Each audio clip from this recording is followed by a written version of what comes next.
다음 장에서 이거에 대해서 조금 더 시스템 행렬이나 아니면은 기타 행렬을 어떻게 구하는지 한번 살펴보도록 하겠습니다. 자, 이 부분은 여러분들 페이지 어디냐? 3장에 해당되는 내용이죠. 3장에 해당되는 108페이지부터 다루고 있는 내용이니까 조금 더 자세하게 나와 있으니까 여러분들 읽어보시면서 참고하시면 될 것 같고요. 자, 그러면은 상태 방정식을 구하는 방법에 대해서 한번 더 살펴보도록 하죠. 자, 앞에서 이렇게 미분 방정식이 이렇게 나오게 됐죠. 자, 그럼 이 미분 방정식을 조합을 해서 이렇게 행렬 형태로 표현을 해야 됩니다. 자, 그러면은 여기에 본 것처럼 여기에 x에 대한 미분에 대한 행렬을 구해야 되는데요. 자, 앞에서 이 전하의 미분이 전류라고 얘기를 했죠. 자, 그래서 여기 있는 dt분의 dq 그 다음에 dt분의 di 형태로 이렇게 놓게 됩니다. 여기 보게 되면 이렇게 점이 되어 있는 부분이죠. 자, 그래서 왼쪽에 있는 항 같은 경우에는 미분항만 이렇게 표현을 하고 우측은 미분하지 않은 항만 표현을 하게 됩니다. 자, 그러면은 이 부분은 x 부분은 어떻게 되냐면은 자, 요 미분을 하지 않는 q하고 i로 이렇게 구성을 하게 됩니다. 자, 그래서 첫 번째는 이렇게 한쪽은 x의 미분항, 그 다음에 한쪽은 x의 항 이렇게 놓고요. 자, 그러면 여기 안에 있는 행렬을 이렇게 채워 나가야 되는 거죠. 자, 그러면은 행렬을 채워 나갈 때 어떻게 되냐? 우리가 요 행렬을 계산할 때 어떻게 계산합니까? 요거하고 요 부분을 곱하고 그 다음에 요 부분하고 요 부분을 곱해가지고 더해주는 거죠. 자, 그러면은 요 dt분의 dq에서 요 각각의 계산을 했을 때 여기에 나오는 항하고 똑같이 구성을 해주면 됩니다. 자, 보게 되면은 요 미분 방정식을 비교를 할 때 여기에 요 첫 번째 항하고 q하고 곱해지는 거를 계수를 비교를 하게 되면은 여기는 q에 대한 내용은 없죠. 여기 q는 없으니까 자, 이 부분은 0이 되는 겁니다. 자, 두 번째 여기 두 번째는 행렬에서 이 부분하고 이 부분하고 곱해줘야 되는 거겠죠. 자, 근데 이 부분이 여기 보게 되면 i라고 되어 있습니다. 자, 그래서 여기는 1이라고 이렇게 써주면 됩니다. 이제 어떻게 하는지 여러분들 좀 감이 잡히시죠? 여기 있는 미분 방정식의 개수를 이렇게 비교를 해가지고 행렬을 이렇게 만들어 주는 게 이 상태 방정식을 구하는 시스템 행렬을 구하는 방법이 되는 거죠. 자, 그럼 두 번째로 이동을 해볼게요. 두 번째는 이제 이걸로 이제 끝난 거고요. 두 번째는 이게 조금 복잡하죠. 자, 여기에서는 마찬가지로 이 부분하고 이 부분이 곱해지는 거가 어떤 게 있는지 살펴봅니다. 자, 그럴 경우에 Q가 되어 있는 부분이 어디 있죠? 자, 이 부분이 Q가 있죠? 근데 여기 그러면 마이너스 LC분이라고 되어 있잖아요. 여기에 마이너스 LC분의 1이라고 써줍니다. 자, 다음에 여기하고 그 다음에 i를 곱해주게 되죠. 그러면은 i에 해당되는 거를 찾아봅니다. 그럼 여기에 L분의 R이라고 되어 있죠. 자, 그럼 여기에 마이너스 L분의 R이라고 써주게 됩니다. 자, 그래서 이렇게 지금 4개의 칸이 다 채워졌죠. 그래서 이 4개의 칸이 다 채워졌으면 우리가 시스템 행렬 A를 구한 게 되게 됩니다. 자, 그럼 여러분들 그럼 질문이 있을 거예요. 요거는 어디 있죠? 요거는 어디 있습니까? 자, 이 부분은 요 다음 장에 있는 입력 행렬에 해당되게 됩니다. 앞에서 우리가 보게 되면은 여기 있죠. BU 이렇게 돼 있잖아요. 자, 요 VT라는 게 우리가 입력에 대한 거가 되겠죠. 요 회로에서 요 VT가 입력에 대한 거가 되기 때문에 입력 행렬에 해당되게 되는데요. 마찬가지로 여기도 똑같이 VT라고 이렇게 놓고요. 여기에 비어있는 행렬을 놓습니다. 그래서 여기 있는 개수를 찾아야 되는데 여기는 VT가 없죠. 없으니까 0이라고 놓게 됩니다. 자, 그러면 밑에는 어떻게 되냐? 밑에는 지금 VT가 있죠? L분의 1이라고 되어 있습니다. 그럼 밑에 행렬은 여기에 L분의 1 이렇게 써주게 되는 겁니다.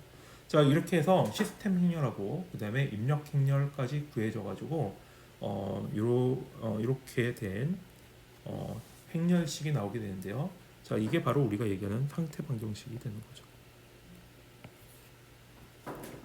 자, 그래서 미분 방정식을 행렬로 이렇게 표현을 한 게 상태 방정식이다라고 이해하면 되겠습니다. 자, 여기까지는 이제 됐고요. 그럼 이제 두 번째 해야 될 거는 이제 출력 방정식을 구해야 되겠죠. 자, 출력 방정식도 마찬가지로 이런 형식으로 이렇게 구하게 되는데요. 출력 방정식도 그럼 어떻게 진행하냐? 자, 먼저 출력 변수를 결정을 해야 됩니다. 자, 그럼 출력 변수를 결정을 할 때 출력 변수라는 게 뭐냐면은 그러니까 우리가 뭘 관찰하고 싶은 거냐? 그걸 정해야 되겠죠.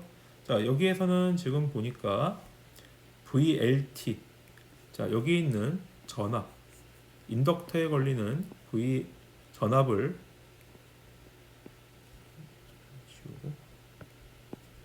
인덕터에 걸리는 전압을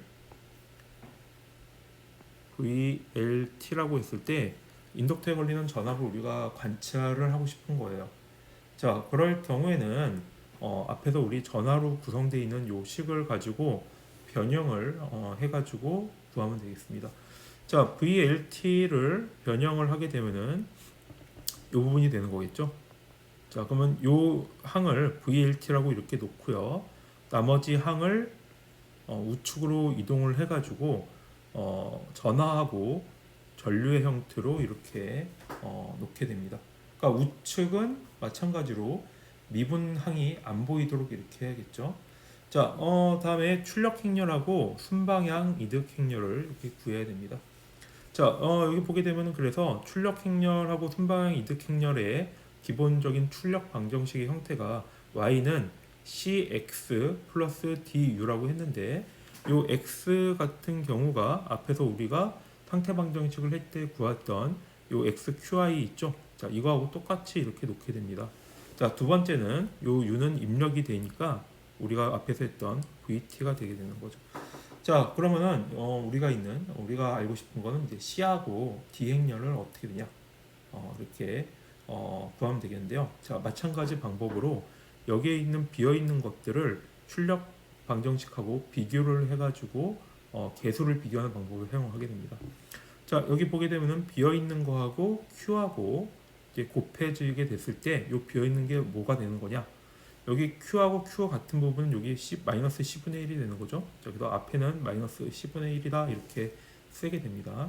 두 번째는 여기 i라고 되어 있죠. 자, i는 어떻게 되냐? 여기는 i는 r하고 마이너스 r하고 곱해주는 거죠. 자, 그래서 여기 마이너스 r을 곱해주게 되면은 이렇게 출력방 행렬이 나오게 됩니다. 자, 마지막으로 요 VT가 남는 거죠. 자, VT는 지금 보게 되면은 앞에 아무것도 안 붙어 있기 때문에 여기에 1 이렇게 써주고 VT를 해주게 되면 곱해주면 되겠습니다. 자, 그렇게 해서 자, 이렇게 구한 게 우리가 출력 방정식이 출혈 방정식이 아니고 출력 방정식이 되는 거겠죠.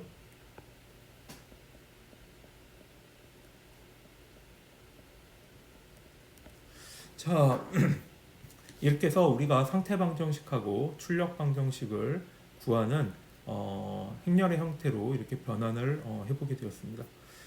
자, 그래서 여기 보는 것처럼 상태 방정식은 이런 식으로 표현을 할 수가 있고요. 그 다음에 인덕터의 출력 방정식을 다음과 같이 표현을 할 수가 있는데 이 상태 공간 기법을 조금 더 확장하게 되면은 여기 VCT를 같이 이렇게 놓을 수가 있습니다. 자, 그러면은 이쪽 부분이 VC에 대해서 또 확장이 되게 되는 거겠죠. VT VT. 자, 이렇게 놓을 경우에는 지금 강의 자료에 있는 거는 인덕터의 출력 방정식에 대해서 하나만 보고 있는 건데 행렬로 이렇게 놓기 때문에 인덕터의 출력 방정식을 같은 행렬로 이렇게 표현을 할 수가 있게 됩니다. 자, 이럴 경우에는 인덕터하고 커패시터의 전압의 출력을 동시에 관찰을 할 수가 있게 되는 거죠. 자, 대신 행렬의 크기가 어떻게 돼요? 지금 2/1에서 2/2로 늘어났죠. 자, 저항을 또 같이 보려면 어떻게 되죠? 저항을 동시에 보려면은 VRT가 돼가지고 여기에 또 한 줄이 추가가 되고 여기에 이렇게 한 줄이 추가되는 형태가 되겠습니다. 자, 그래서 이런 형식을 사용하게 되면은 여러 개의 출력을 동시에 관찰을 할 수 있는 방정식을 우리가 세울 수가 있게 되는데요. 어쨌든 여러분들 행렬을 계산할 때는 우리가 손으로 하는 것보다는 이거 같은 경우에는 컴퓨터가 풀기가 더 용이하게 되는 거겠죠. 그러면은 이거를 좀 확대해서 우리가 지금 한 1차나 2차 정도만 이렇게 보게 되는데, 그러면 여러 개의 복잡한 시스템을 상태 방정식으로 표현할 때 어떤 식으로 하느냐를 한번 살펴보도록 하겠습니다. 자, 여기는 그러니까 n개의 미분 방정식으로 이렇게 n차 미분 방정식으로 구성된 시스템의 경우는 어떻게 되냐? 이거를 이제 기본 형태로 이제 일반화를 해보게 되겠는데요. 첫 번째가 그래서 마찬가지 앞에서 했던 것처럼 상태 변수를 일단 결정을 해야 되고요. 자, 그 다음에 이 상태 변수를 미분을 하게 됩니다. 자, 여기서 x1이 y다 이렇게 얘기할 때 여기 보게 되면은 요 각각 미분한 부분들이 있잖아요. 자, 요거를 이렇게 x라고 놓는 거죠. 이거를 x1이라고 놓고 얘를 x2라고 놓고 그 다음에 각각의 미분한 텀을 x3라고 이렇게 얘기를 하게 됩니다. 앞에서 얘기했던 것처럼 요 y가 어떤 물체의 이동을 이렇게 우리가 관찰한다고 했을 때 물체의 위치를 y라고 했을 때 이거를 x라고 놓고요. 그 다음에 y를 한 번 미분한 거를 x2라고 놓고 그 다음에 y를 한 번 더 미분한 거를 y 미분을 한 번 더 미분한 거를 x3로 이렇게 넣습니다. 자, 이건 어떤 개념하고 똑같냐면은 위치를 우리가 한 번 미분하게 되면 속도라고 얘기를 하잖아요. 그래서 위치 한 번 미분을 한다라고 얘기 안 하고 우리는 미분한 거를 속도다라고 이름을 새로 붙이는 거죠. 그렇죠? 그 다음에 속도를 한 번 더 미분하면 어떻게 돼요? 그럼 가속도라고 이름을 붙이죠. 자, 그래서 여기다가 여기 x1, x2, x3라고 하는 게 우리가 현재 있는 위치 정보에 대해서 미분을 한 번 하고 두 번 하고 세 번 하고 네 번 하고 한 것들을 각각 이름을 붙이는 것처럼 여기다가 뭔가 새로 이름을 부여한다라고 생각하시면 되겠습니다. 자, 그래서 요 우리가 관찰하려고 하는 거에 대해서 이렇게 y라고 하고 그 다음에 y를 한 번 미분한 거를 x2, 그 다음에 y를 두 번 미분한 거를 x3. 요거는 그러니까 속도, 여기는 가속도가 되는 거겠죠. 가속도 더 미분하면 뭐라고 얘기해요? 가가속도라고 하죠. 여러분 들어봤을지 모르겠는데. 그 다음에 또 한 번 더 미분하면 어떻게 돼요? 가속도라고 얘기를 하는 거죠. 자, 그래서 이런 식으로 이렇게 계속 붙여나간다 이렇게 생각하시면 될 것 같아요. 자, 그러면은 이 각각의 x1을 미분한 거는 dt분의 dy가 되는 거고 x2를 미분한 거는 dt 제곱분의 d 제곱 y가 이렇게 되는 거겠죠. 그러니까 이렇게 각각 미분한 거하고 미분하지 않은 거하고 이렇게 항을 분리를 하게 됩니다. 자, 그러면 이거를 가지고 우리가 상태 방정식을 자 이렇게 세우게 되는 거죠. 자, 그래서 이런 형태로 표현을 하게 되면은 모든 값에 대해서 이렇게 왼쪽에는 미분항을 놓게 되고요. 그 다음에 우측에는 이렇게 미분항을 하지 않은 시스템에 대한 시스템 행렬을 이렇게 나올 수가 있고요. 그 다음에 이 부분은 미분하지 않은 항. 그 다음에 이 부분은 입력된 제어 신호에 대한 입력에 대한 부분이 오른쪽에 놓게 되겠습니다. 자, 출력 방정식은 마찬가지로 이 부분을 각각 여기 있죠? 여기 있는 걸 그대로 놓고 그 다음에 요 미분한 상태에 요 방정식 그 행렬을 출력 행렬을 여기다가 이렇게 써주면 되겠습니다.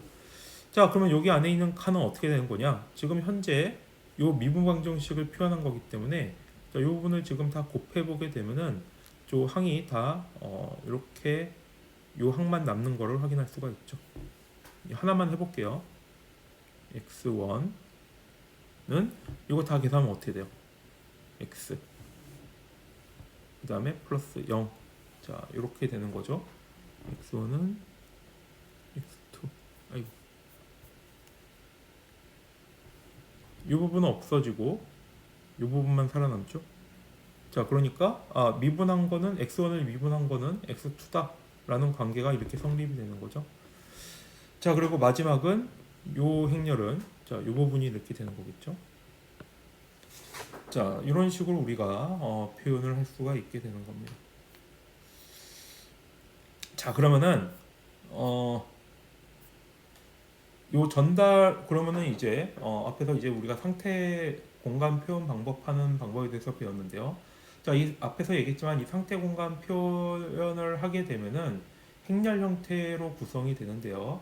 그러면 여러분들이 1학기 때 배웠었던 이제 공학 소프트웨어에서 다뤘던 것처럼 이 각각의 함수하고 행렬식을 계산을 하게 되는데 이 부분은 사람이 하는 것보다는 컴퓨터가 하는 게 훨씬 더 낫죠. 그렇기 때문에 행렬을 구하는 것까지가 우리가 관심 있는 부분이고 요 푸는 방법은 여러분들이 공학 소프트웨어를 이용을 해가지고 문제를 풀면 되겠습니다. 자, 그러면은 이제 전달 함수를 한번 살펴보도록 하겠는데요. 그러면 이제 우리가 전달 함수로 주어진 경우가 있잖아요.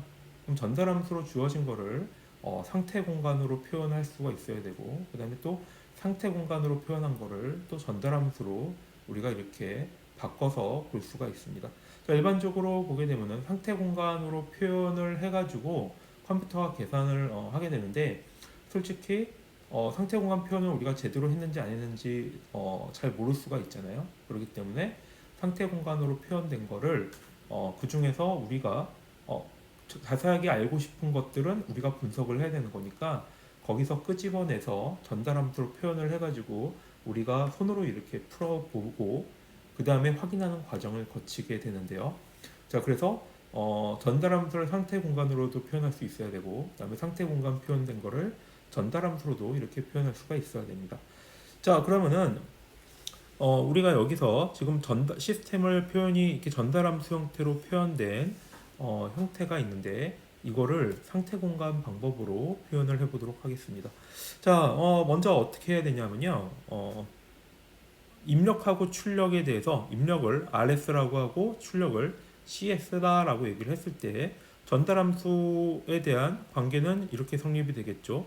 입력분의 출력 이게 전달함수가 되겠는데 이거를 양변을 이렇게 곱해줘 가지고 항을 이렇게 풀어줘서 얘기를 만들어주게 됩니다. 자, 그 다음에 여기 보게 되면은 이제 출력이 나오는 거죠. 출력이 각각이 이렇게 곱해지게 되겠죠. S 세제곱 CS 플러스 9S 제곱 CS 이렇게 되게 되는데요. 자, 보게 되면은 여기서 우리가 S가 곱해지게 된다는 게 앞에 함수가 있고 S가 곱해지게 되면은 미분하는 형태가 되고 S로 나눠지게 되면은 적분하는 형태가 된다라고 지금까지 배웠었죠. 자, 그러면은 요 S 세제곱 CS는 뭐라고 얘기할 수가 있냐면은 CT를 3번 미분한 거다. S 세제곱 CS는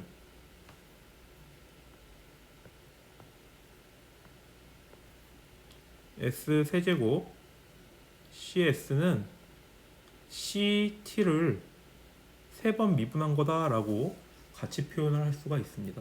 자, 그래서 요거를 곧바로 역 라플라스 변환을 취한다 이렇게 생각을 해보게 되면은 요 S 세제곱 CS를 C를 3번 미분한 거 9 곱하기 그 다음에 C 출력 함수를 2번 미분한 거 1번 미분한 거 미분하지 않은 거 그 다음에 입력 RS는 RT 이렇게 표현을 할 수가 있겠죠.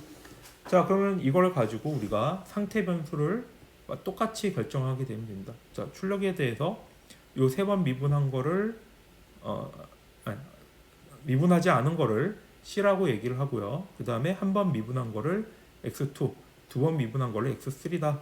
자, 이렇게 표현을 이제 하게 되고 그 다음에 요거를 각각 상태 방정식의 표현 방법으로 이렇게 행렬식으로 이렇게 표현을 해주게 되고요. 이걸 통해서 우리가 개수 비교를 통해 가지고 자, 이런 식으로 우리가 표현을 할 수가 있게 됩니다. 자, 이건 여러분들이 직접 손으로 한번 풀어 가지고 한번 해보시도록 하겠고요. 자, 그래서 이런 식으로 쉽게 변환을 할 수가 있습니다. 자, 근데 여기서 핵심적인 부분은 여기에서 여기로 이렇게 쭉 넘어가는데 초기 조건은 0으로 가정을 해야 된다라고 하는 게 또 선결 조건이 되겠죠. 자, 그러면은 있죠? 이게 같은 게 있지? 네. 마지막으로는 이제 출력 방정식을 결정을 하게 되는데 우리가 CS라고 하는 게 CT가 출력이 되겠죠. 자, 근데 앞에서 우리가 C는 이미 구했습니다. X1을 C라고 했었잖아요. 자, 그렇기 때문에 X1이 C는 Y. 자, 이렇게 우리가 출력 방정식을 결정할 수가 있습니다.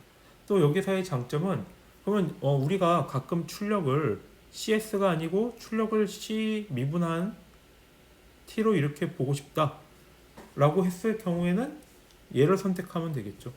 두 번 미분한 걸 보고 싶다. 그러면 X3를 출력 방정식으로 결정을 하면 되겠습니다. 자, 그러면 거꾸로 상태 공간을 전달함수로 바꿔보는 방법을 이렇게 살펴보도록 하겠는데요. 상태 공간 방정식은 상태 방정식 같은 경우에는 이미 행렬식으로 구성이 되어 있어요. 그래서 행렬식으로 구성이 되어 있기 때문에 이걸 전달함수로 바꾸려면은 행렬 연산을 해야 됩니다. 자, 여기 보게 되면은 요 행렬식이 이렇게 미분한 형태로 되어 있잖아요. 자, 그러면 이거를 우리가 라플라스 변환을 여기서 곧바로 취해 본다 한번 생각을 해보겠습니다. 자, 그러면은 요 x에 대한 행렬을 미분하게 된 거는 미분은 s가 곱해진다고 했잖아요. 그래서 s가 곱해지고 요 x를 통째로 xx로 이렇게 변환을 하게 됩니다. 그 다음에 요 x도 통째로 xs로 이렇게 바꾸고 여기 입력 행렬인 u도 곧바로 us다 이렇게 놓게 되는 거죠. 자, 그럼 이렇게 해서 s의 형태로 이루어진 라플라스로 변환된 행렬식의 그냥 통째로 우리가 이렇게 변환을 할 수가 있게 표현할 수가 있습니다. 그럼 여기서부터 이제 게임이 끝난 건데요. 여기서부터는 행렬의 특성을 가지고 우리가 이항을 해가지고 이제 문제를 풀게 될 건데요. 자, 여러분들 이렇게 보게 되면은 요 x하고 us로 이렇게 항이 구성되어 있기 때문에 요 항을 a 항을 앞으로 이렇게 이동을 해주게 됩니다. 자, 그러면은 s, xs 빼기 a, xs가 되는데요. 여기 xs가 다 공통으로 들어와 있기 때문에 xs를 이렇게 우측으로 빼주게 됩니다. 여러분들 여기서 방향성이 있다는 거 알고 계시죠? 자, AX하고 XA는 행렬식에서는 다르죠. 여기서 여러분들이 볼 때 A 곱하기 X인데 요 X도 행렬, A도 행렬이기 때문에 요 부분을 이항을 할 때 방향이 주의가 되어야 됩니다. 자, 그래서 XS를 이렇게 우측으로 빼주게 되고요. 자, 여기 보게 되면은 I는 뭐냐 하면은 단위 행렬이죠. 자, 그래서 단위 행렬 S를 단위 행렬로 곱한 거에다가 시스템 행렬을 빼준 행렬을 이렇게 구성할 수가 있습니다. 자, 그 다음에 BO는 그대로 남아 있고요. 자, 그러면 여기서 우리가 XS를 구하려고 하면 어떻게 되냐? 여기에 역행렬을 이렇게 취해 주게 됩니다.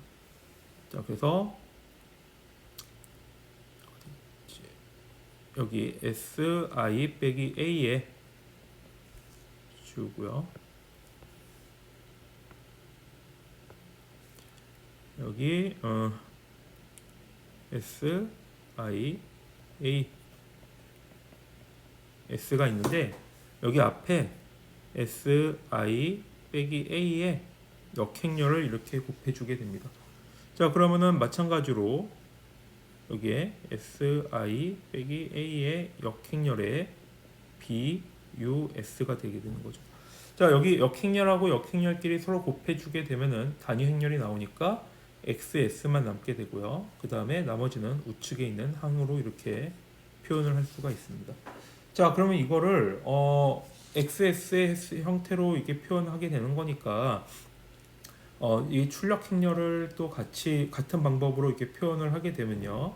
출력 행렬은 자, 또 이 형태로 이렇게 나오게 됩니다. 자, 그럼 여기까지 이제 끝났는데, 그럼 이거를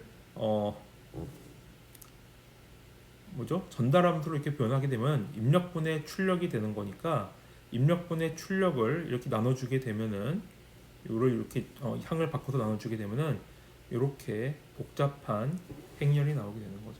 근데 이게 지금 식이 복잡하다고 하더라도 이게 여러분들 우리가 다 앞에서 다뤘던 행렬들을 들어가게 되는 거죠. 자, A 행렬이 시스템 행렬이고요. 그 다음에 C 행렬이 출력 행렬이 되겠고, 그 다음에 B 행렬은 입력 행렬, 그 다음에 D 행렬은 순방향 이득 행렬. 자, 그래서 이것들이 다 조합이 되면은 이렇게 전달함수 형태로 행렬에서 이렇게 곧바로 우리가 풀 수가 있게 됩니다. 제가 여러분들 뭐 시험 문제 이걸 뭐 외우라 이렇게 하지는 않죠. 당연하게. 이거 어떻게 다 외웁니까? 그러니까 이런 식을 보고 행렬이 있으면 여기다가 대입을 해가지고 이렇게 우리가 풀어볼 수가 있겠죠. 근데 이걸 제가 뭐 시험에 낸다는 얘기가 아니고요. 나올 수도 있고 안 나올 수도 있고 안 나올 확률이 좀 높을 것 같아요. 자, 그러면은 예제를 놨으니까 나올 확률이 좀 있습니다. 아직 제가 시험 문제 안 냈기 때문에 제가 결정을 안 했어요.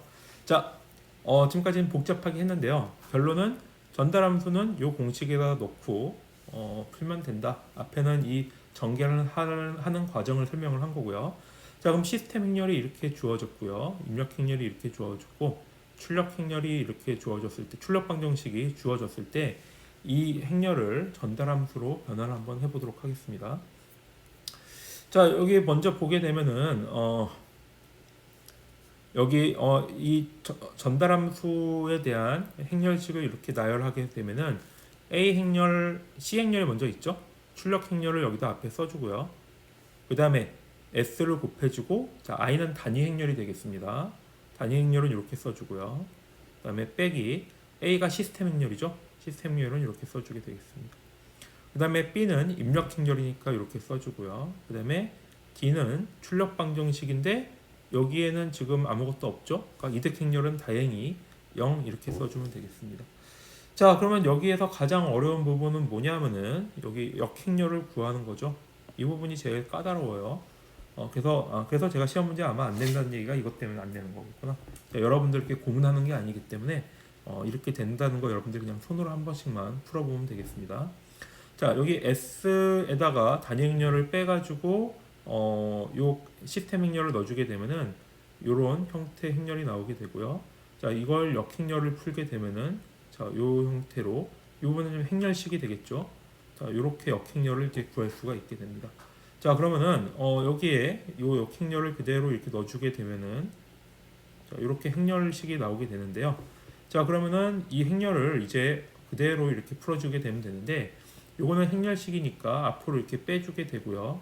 빼주면은 자, 이렇게 행렬의 계산으로만 남게 됩니다. 자, 그러면은 이거를 우리가 행렬 계산 이제 쉽죠? 요거하고 요거하고 곱해주고, 그 다음에 요거하고 요거하고 요거하고 요거하고 곱해주고, 그 다음에 얘하고 얘하고 곱해주고, 그 다음에 얘하고 얘하고 곱해주고.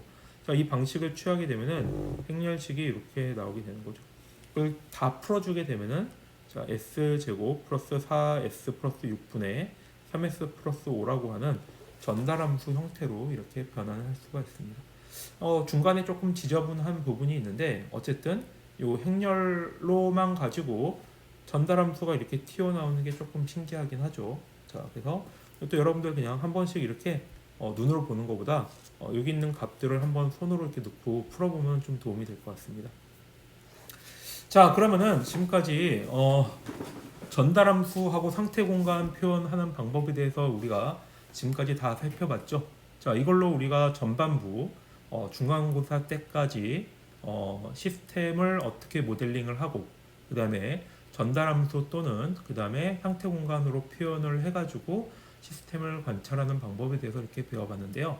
자, 그러면 전달함수하고 상태 공간에 대해서 우리가 두 가지 방법이 있다 이렇게 배웠는데 각각 장단점이 있습니다. 그래서 이걸 같이 한번 비교해 보도록 하겠습니다.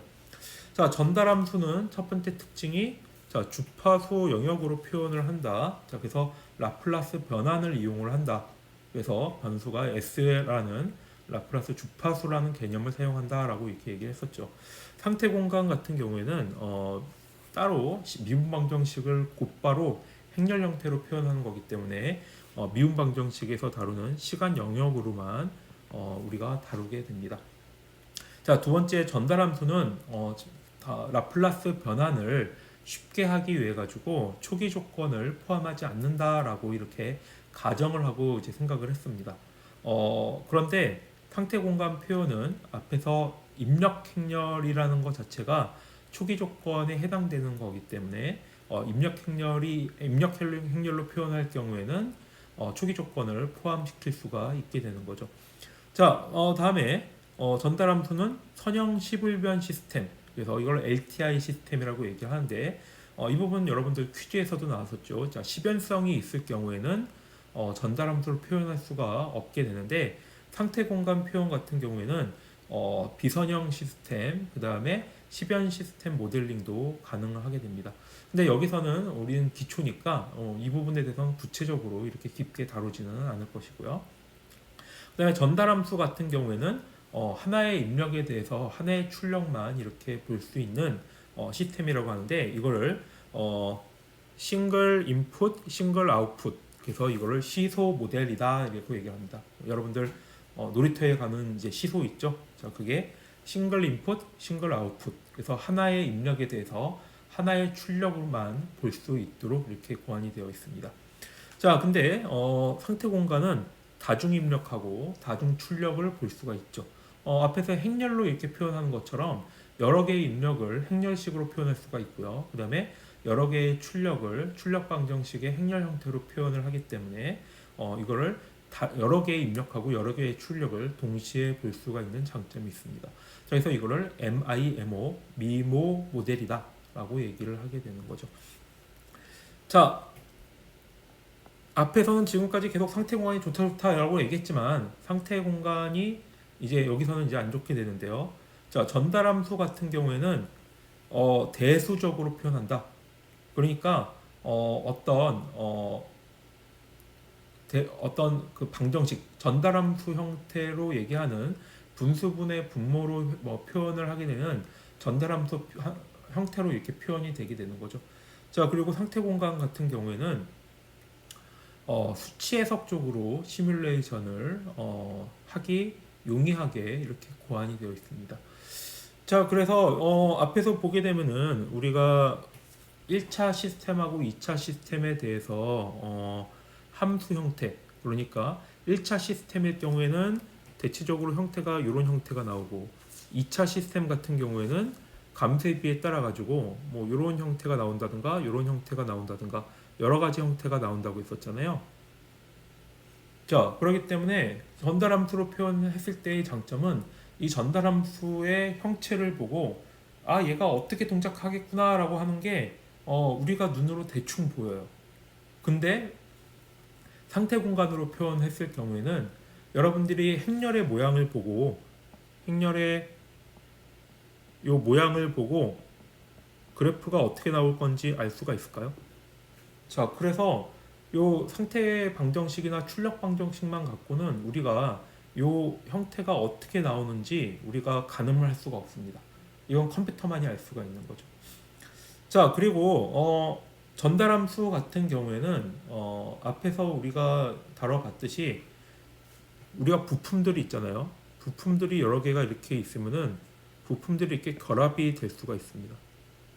자, 그래서 요거를 하나의 전달함수로 표현하기가 쉽다. 앞에서 우리가 테이블이 있었잖아요. 테이블이 있는데 표에서 이 부품들을 끄집어내 가지고 이렇게 붙여서 방정식을 이렇게 전달함수로 이렇게 표현을 하기가 쉬웠는데 상태 공간 같은 경우에는 행렬을 더하거나 붙이기가 어렵고 이 부품을 하나 새로 장착을 할 때마다 새로운 상태 공간에 대한 상태 방정식을 만들어 줘야 되는 일을 해줘야 됩니다. 자, 그래서 시스템을 모델링 하기에는 전달함수가 상당히 용이를 쉽게 되는 거죠. 그 다음에 상태 공간 같은 경우에는 이거를 벡터 공간으로 이렇게 표현을 하는데 이거를 그 여러 가지 벡터로 이렇게 표현할 수가 있는데 또 여기서는 또 벡터에 대해서 너무 깊게 다루지 않기 때문에 공간적으로 이렇게 해석하는 방법이 있다라는 정도만 이해하면 될 것 같고요. 우리가 다루는 수업 범위에서는 그래서 시스템을 모델링할 경우에는 전달함수로 먼저 이렇게 표현을 하고요. 그 다음에 그거를 상태 공간으로 표현을 해가지고 컴퓨터에서 이제 시뮬레이션을 통해 가지고 자세하게 보도록 자세하도록 이렇게 추적할 수 있도록 할 수가 있고, 그 중에 좀 우리가 자세하게 보고 싶고 우리가 좀 해석을 해가지고 튜닝을 하고 싶다라고 했을 경우에는 상태 공간으로 표현되어 있는 걸 다시 전달함수로 끄집어내 가지고 이 부분을 조금 이렇게 수정한다든가 바꾼다라고 해가지고 전달함수로 표현을 해가지고 다시 상태 공간을 이렇게 표현하는데, 그러니까 왔다 갔다 하면서 이렇게 진행을 하게 됩니다. 근데 이거를 뭐 제가 수업 시간에 뭐 이렇게 했다가 저렇게 했다 하는 거를 가르치지는 않을 거예요. 이거는 뭐 실제적인 문제에 해당되는 부분이기 때문에 전달함수하고 상태 공간은 이제 분리해서 강의를 할 거고, 왜냐하면은 지금 이렇게 했다가 저렇게 했다 왔다 갔다 하면 여러분들 머리가 복잡하기 때문에 그렇게는 좀 안 할 거고, 전달함수를 푸는 방법, 그 다음에 상태 공간 푸는 방법 이렇게 따로따로 분리를 해서 강의를 하도록 하겠고, 그 다음에 앞에서도 잠깐 얘기했지만 전달함수를 중점적으로 저는 이제 강의를 하도록 하겠습니다. 자, 그래서 강의 내용 보게 되면은 이 책에서는 상태 공간하고 그 다음에 전달함수에 대해서 같이 다루고 있는데 뭐라고 했죠? 저기 많은 부분은 전달함수 쪽을 중심으로 이렇게 설명을 하게 되겠고, 상태 공간은 이렇게 이렇게 하는 겁니다라고 어느 정도 이렇게 간단하게 설명하고 넘어가는 형식으로 이렇게 진행을 하도록 하겠습니다. 자, 그럼 여기까지 지금 강의가 끝났고요. 이제 기말고사가 남았죠. 자, 그러면 여러분들 기말고사 준비 잘 하시고요. 또 얼굴 지금까지 못 봤는데 기말고사가 아니고 중간고사군요. 자, 중간고사 때 여러분들 이제 얼굴 한 번씩 이제 볼 수가 있을 것 같습니다. 자, 그러면 여러분들 저기 수업 잘 들었고 이제 다음 시간에 보도록 하죠. 자, 그럼 안녕.